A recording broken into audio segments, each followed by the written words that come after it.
When the Africans were transported, enslaved in the United States, the rebellions against the exploitative system continued.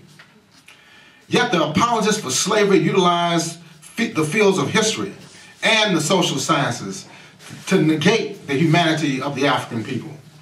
This unscientific approach to the study of African people in American society served as a rationalization for the exploitation and exploitation of African people. Now, these racist notions of the innate inferiority of African people permeates the writings of such well-known American historians such as Aldrich B. Phillips, who used to teach at the University of Michigan during the early part of the 20th century. He was very prominent in academia during this time period. Phillips' views related to the slave and master relationship contends that they are the natural order of things between Africans and Europeans. In his book entitled American Negro Slavery, a survey of the supply, employment, and control of Negro labor as determined by the plantation regime, there's a chapter on law and state force where he claims that, quote, in many lawyers' briefs and court decisions, it has been said that slavery could exist only by force of positive legislation. This is not historically valid, according to Phillips. For in virtually every American community where it existed at all, the institution was first established by custom alone and was merely recognized by statutes when these came to be enacted. Indeed, the chief purpose of the laws were given sanction and assurance to the racial and industrial adjustments already operative, unquote. And reading the above quotation, an interpretation could be made that laws created to confine, suppress, and ensure the continued oppression and exploitation of African slaves served as a rationalization for the political and economic status quo. These laws designed to restrict the movement and expression of African slaves have their origins during the earliest periods of the Atlantic trade and human cargo in the American colonies. As far back as 1693 in Pennsylvania, the colonial governor and council passed an ordinance designed to limit the street gatherings of Africans who do not have permission from a slave owner or a white person to travel in the city of Philadelphia. This was in 1693. This law required that any African male or female caught in the street without proper papers should be taken to jail for one night without being given food or drink. In addition, the ordinance mandated the public whipping of the Africans found guilty of the said offense with 39 lashes against their bare backs and the payment of $15 to the person who administered the beating by the owner of the African slave. So they hired the jailers to beat the slaves, and then they sent a bill to the slave owner. During the antebellum period of the 18th and 19th centuries, the laws restricting the movement and expression of African slaves increased in number and severity. In the southern border state of Tennessee, laws were passed in 1803 which prohibited anyone to voice sentiments that could be interpreted as disrespectful to a slave owner, particularly in the presence of slaves. Also, these same laws disallowed any language that advocated insurrection against the slave system. Any discussion or speeches related to the notions of emancipation, rebellion, or conspiracy fell under the rubric of this act. An 1836 law in the same state mandated that any person distributing literature that encouraged disruption or insolence among Africans, slave or free, was committing an act of felony punishable by 10 to 20 years in prison.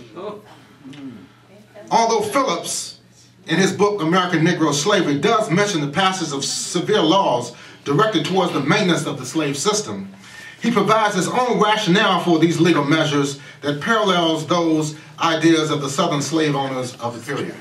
According to Phillips, quote, burning at the stake, breaking on the wheel, and other ferocious methods of execution which were occasionally inflicted by the colonial courts were almost universally discontinued soon after the beginning of the 19th century.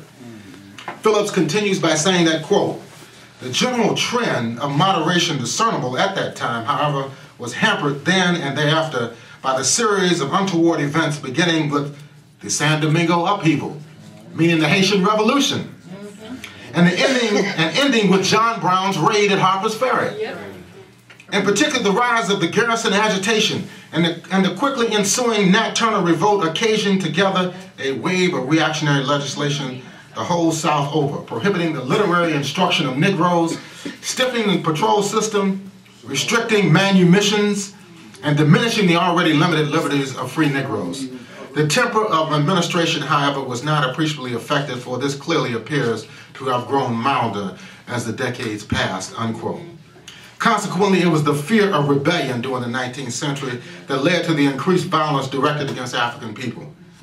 By articulating this rationale, Phillips, perhaps unconsciously, provides a glimpse of the widespread discontent among Africans during the 19th century and the heightened degree of legal and extra-legal repression geared towards the suppression of the slaves and their free counterparts.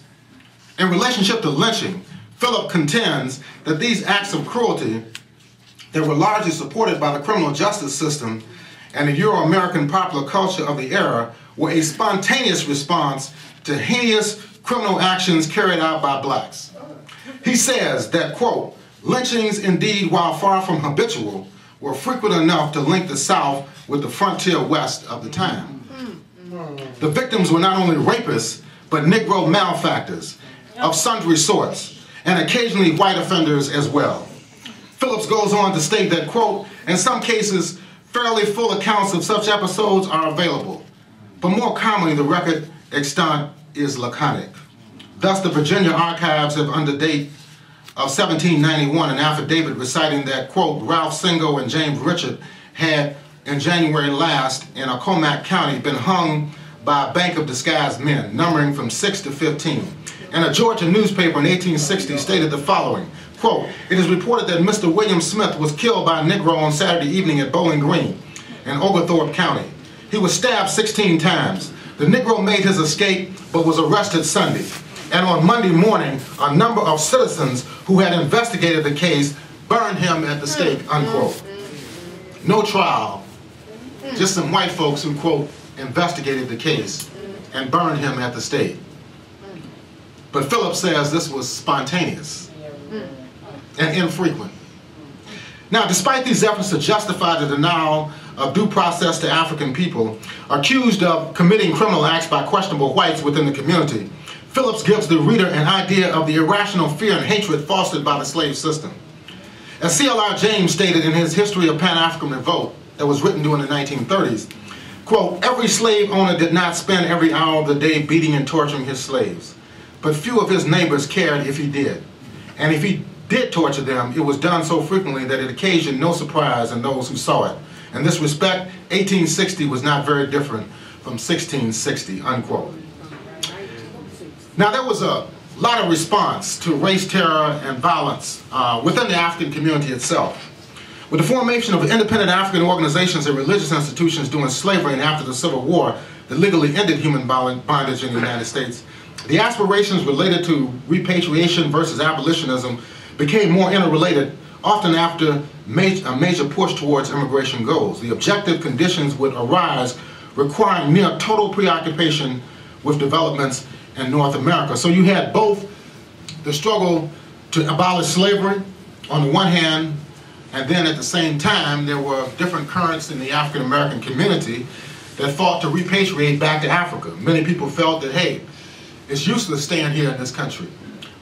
Even during slavery and after slavery, people felt that, you would never abolish racism, so hey, let's just pack up and move back home and establish our own nation on the African continent.